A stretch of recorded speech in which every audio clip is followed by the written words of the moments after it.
270 days. That's how long Caitlin Clark has been off a WNBA court. And the moment the league announced her 2026 schedule, something wild happened. 39 of her 44 games got moved to full NBA arenas. Not some of them. 39, instantly. Meanwhile, Angel Reese is sitting in Chicago watching her team struggle to fill an 11,000-seat gym, averaging around 9,000 fans a game. And when the news dropped, let's just say Reese was not exactly sending congratulations to Clark's way. We're going to break down exactly what this announcement means, why it has Reese furious, and what it signals for the Fever's 2026 run. Who do you think is the true face of the WNBA? Let me know down in the comments below by commenting Baby Goat for Caitlin or Baby Giraffe for Reese. We have no idea who's going to be on the Indiana Fever, but as long as Caitlin Clark is on that team, you better believe tickets are going to be bought to watch her play. It can be Caitlin Clark and a bunch of people around my development. They're going to sell out an arena. Think about what that moment is actually going to feel like. Gainbridge Fieldhouse, Clark walking out of that tunnel for the first time in 270 days, and that building just absolutely loses its mind. Like, not polite applause, we're talking about a full sold-out NBA-sized arena of people who have been waiting 9 months for this exact moment. The kind of noise where you can't even hear the person standing next to you. That's what's coming when preseason starts in April. Caitlin Clark, the return of the product of Caitlin Clark, the legend returns. And guess what? WNBA teams, the opposing teams, oh, they know it. Oh, y'all didn't want Caitlin Clark in the league, but you'll move her games, won't you? But let's back up and talk about what 2025 actually took from her. She got through 13 games before the groin and ankle injuries shut her down completely. 13 games. She missed the rest of the regular season and the entire postseason. And here's the thing. Even those 13 games were enough to keep Fever games averaging 1.26 million viewers per game on national TV throughout the 2025 season, with most games having her just sit on the bench. That number was up 7% from the year before. So a broken, shortened, injury-wrecked Caitlin Clark season still grew the ratings. Just let that sink in for a second. So going into 2026, everybody had the same question. Is the leg actually right? Is she still the same player who was pulling up from 28 feet like it was a free throw in warm-ups? Because 9 months is a long time, and coming back from a leg injury as a shooter is a completely different thing than coming back from a sprained ankle. Here's how you know Caitlin Clark is truly back. She plays great, wins a deserved MVP, and there's crash outs on social media. I don't have to go over Clark's performance any more than I already have. I mean, obviously, she was the most impactful player in her minutes for Team USA, led the team in total points, led the team in total assists. It was apparent when she was out there. She answered all of it in Puerto Rico. Team USA went to the FIBA Women's World Cup qualifying tournament, and Clark went out there and averaged 11.6 points and 6.4 assists per game, led the team to a perfect 5-win, 0-loss record, and walked away as tournament MVP, breaking 14 records along the way. She was moving around the court like the 9 months genuinely never happened. Look, dude, she's the singular offensive engine talent in the history of the sport on the women's side of the game. And when you take it to the men's side, I always say it all the time. Her vision and playmaking is on par with anyone I've ever seen. And there was one shot in particular. She caught the ball near half court, took one dribble to her right, and just let it go from well beyond the arc. The release looked exactly the same. High, clean, that slight lean back she's always had. The ball went up, hung in the air for what felt like a long time, and then it was pure net. The crowd in Puerto Rico, which was not exactly a Team USA home crowd, made noise anyway because you can't not react to that. That shot told everyone watching everything they needed to know about where she was physically. Clark herself had been pretty open about all of it leading up to that tournament. She talked about the mental side of coming back, about trusting the work she'd put in over the offseason, about not rushing anything. That kind of honesty made the whole comeback feel real rather than just a PR push from her team. Caitlin is the most unique driver of offense I have ever seen in the women's game. And the core of that is ball in hand, right? Because of the way she manipulates the defense, because of the way she creates pace, because of her get-ahead passes, because of the threat she is with, off the dribble, pick and roll game. It's for me, the center of the Fever offense always has to be ball in hands for Caitlin. She finished the tournament and looked sharp the entire way through. And the second that tournament ended, the league's plans for the 2026 season started becoming very public. 39 out of 44. That's the number. Almost every single Indiana Fever game in 2026 is being played in a full NBA-sized arena. And this wasn't Indiana asking for special treatment. Ownership groups across the entire league went to the WNBA and said they needed bigger buildings. Because the demand Clark brings on the road is too big for normal WNBA venues to handle. It was just announced that the Indiana Fever are set to play all but 5 games of their 40-40 game regular season schedule in NBA arenas. And this is obviously a trend that started a couple years ago with the Caitlin Clark effect. Obviously, her coming into the WNBA, there was so much demand from fans to see her play. So there were multiple games on the road where the Indiana Fever games were moved to bigger arenas. So let's talk about the actual buildings. When the Fever go to Chicago, they're playing in the United Center. That's where the Bulls play, 20,000 seats. Los Angeles, Crypto.com Arena, where the Lakers play. Toronto's new expansion team, the Tempo, plays at Scotiabank Arena. Atlanta Dream moved to State Farm Arena. Dallas is at American Airlines Center. Minnesota at Target Center. Brooklyn at Barclays Center. These are full NBA buildings, and they're all hosting Fever road games because of one player.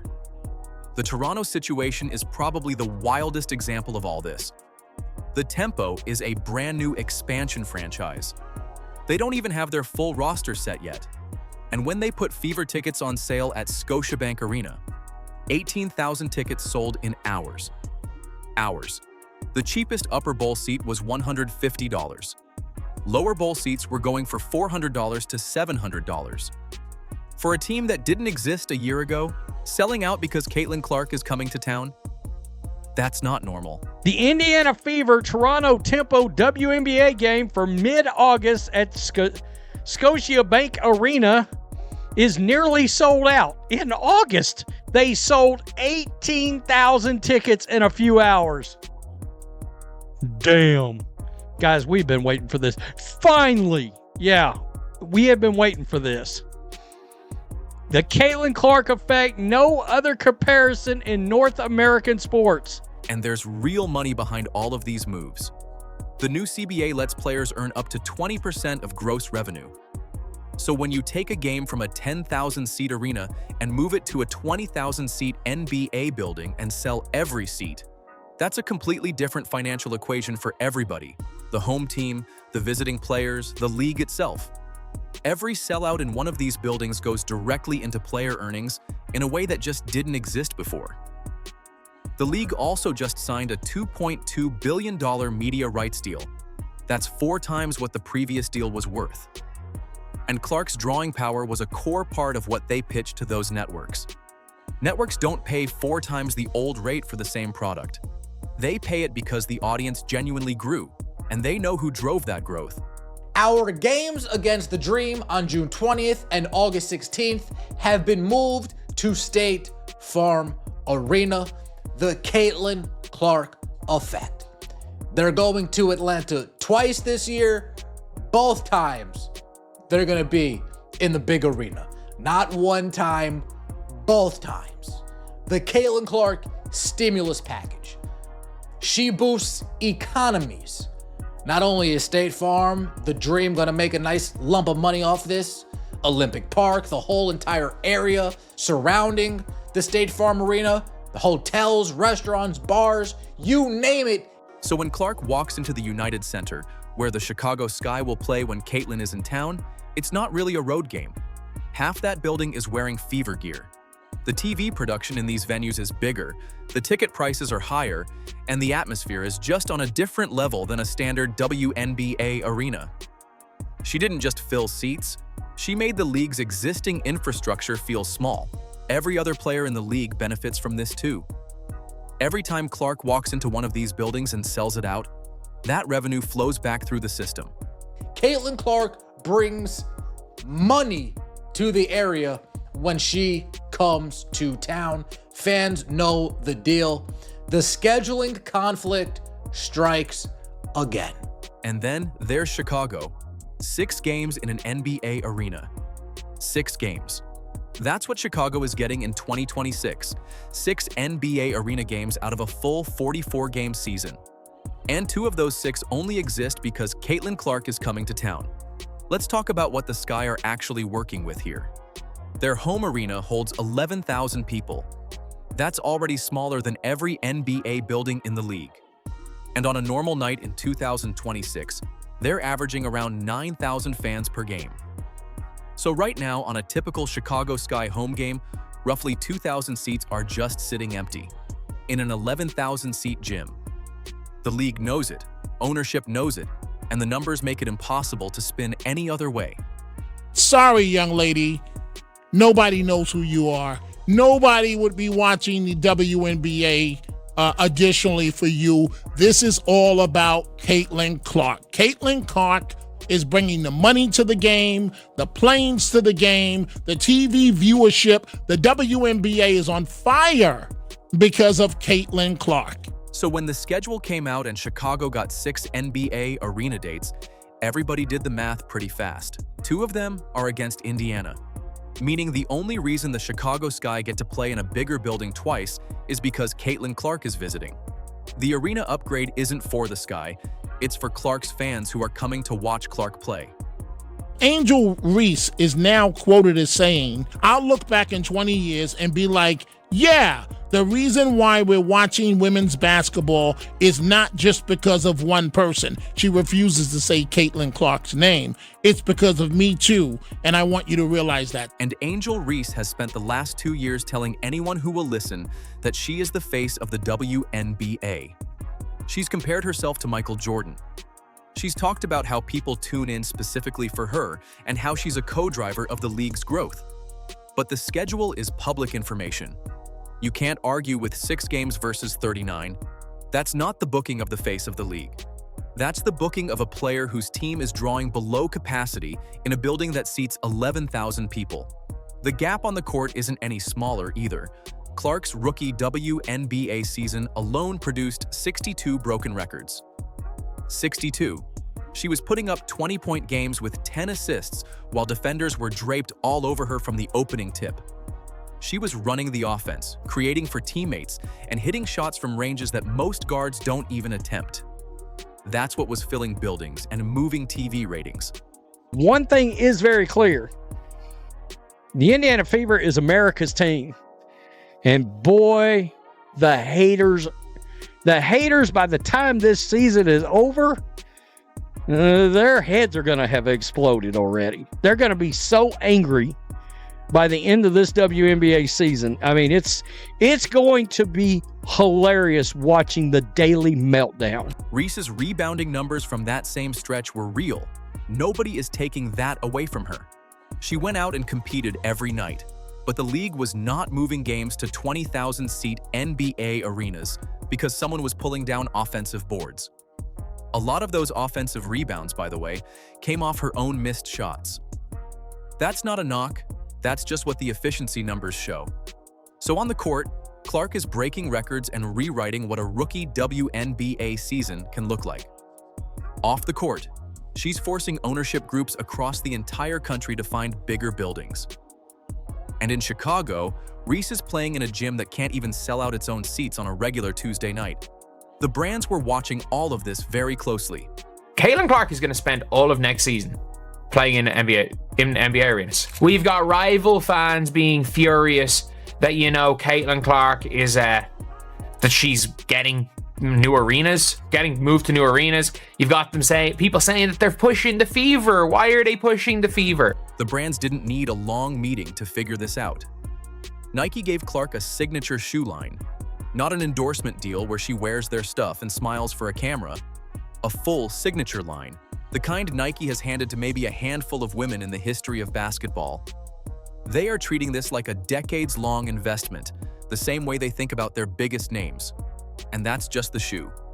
She's got a Gatorade signature flavor called Rainberry that generated $50 million in market value on its own. She has a Wilson signature ball line.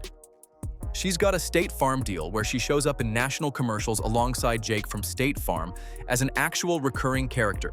Not a one-time cameo, a recurring character. So this isn't a sponsorship portfolio, it's a full brand ecosystem built around one athlete in under 2 years. Insanity, the Caitlin Clark effect. No other comparison in North American sports. I know there's excitement for the Temple, of course there is, but they don't have any players yet.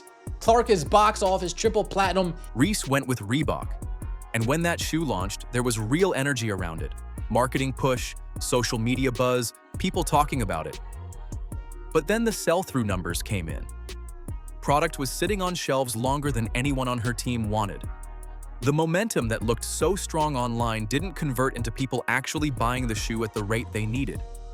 And that gap between social media attention and actual purchase behavior is the most honest way to measure real market power. Nike bet on Clark because the data told them to. Attendance numbers, TV ratings, merchandise sell-through, all of it pointed in the same direction. Forbes named her one of the most powerful women in sports, and that designation wasn't based on anything soft.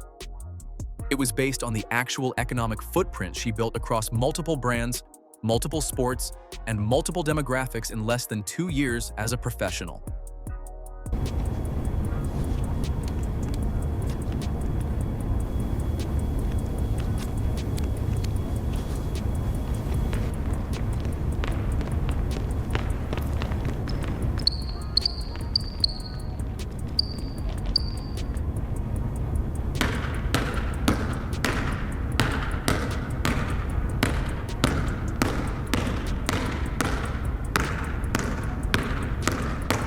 The golf crossover is a good example of how she did it.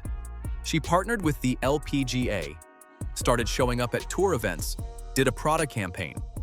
Every single one of those moves pulled in an audience that wasn't already watching women's basketball. Golf fans, fashion followers, people who had never seen a WNBA game in their life, suddenly they knew who Caitlin Clark was. Very few athletes ever build that kind of reach across completely different spaces.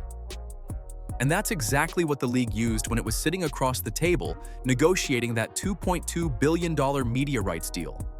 Networks don't pay 4 times the old rate without a reason. The reason was a documented, diversified audience that Clark had pulled in from places basketball had never reached before.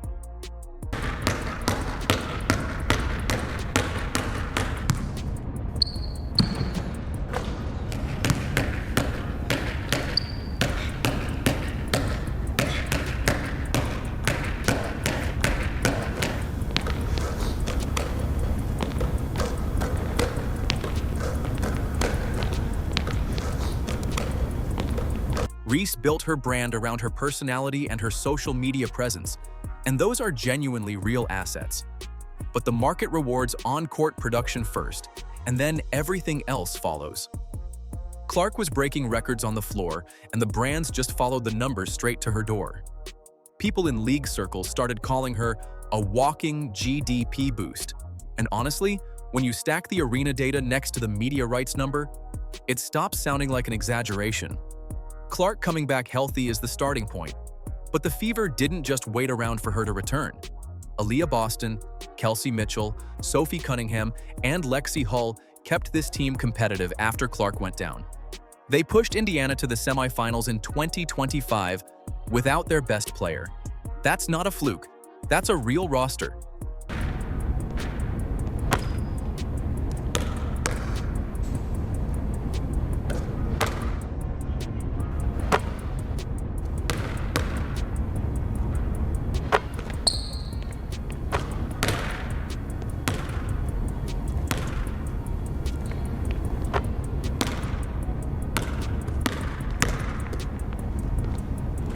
But let's be honest about where the real question is.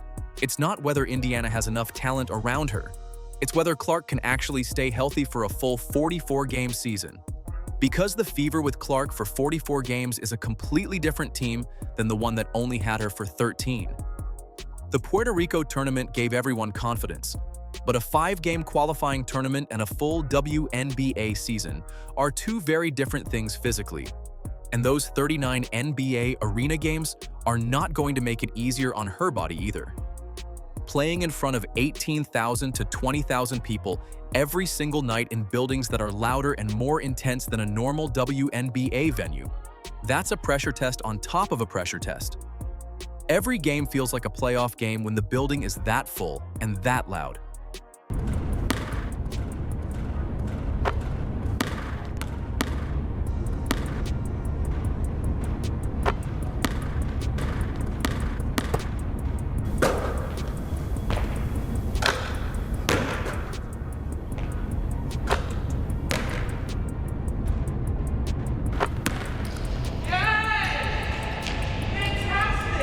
Road games are going to feel different for this team too.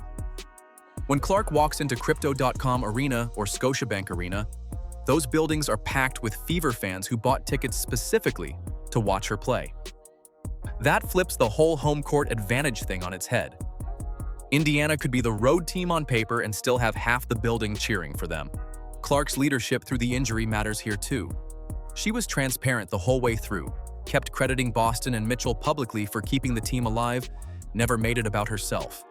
That builds something real in a locker room. Compare that to what's been reported out of Chicago, the tension, the dysfunction, and Indiana's culture looks like a genuine competitive advantage. The 2026 season is the first time Clark enters a full WNBA year as the established face of the league, fully healthy, with a proven group around her. She's never had that before. Her first season, she was a rookie adjusting to the pro game. Her second season got cut short. This is the first time everything lines up at once. 39 out of 44. No press release made that happen. No brand campaign pushed it through. Ownership groups across the country just looked at the demand, looked at the revenue, and made the same call independently. That's the most honest thing the WNBA has ever said about who is actually driving this league. The season hasn't tipped off yet, and it already feels different. The numbers already decided everything. Who do you think is the true face of the WNBA? Let me know down in the comments below by commenting Baby Goat for Caitlin or Baby Giraffe for Reese. Like, subscribe, and turn on all notifications so you never miss out. Click the video on the screen, and we will see you in the next one.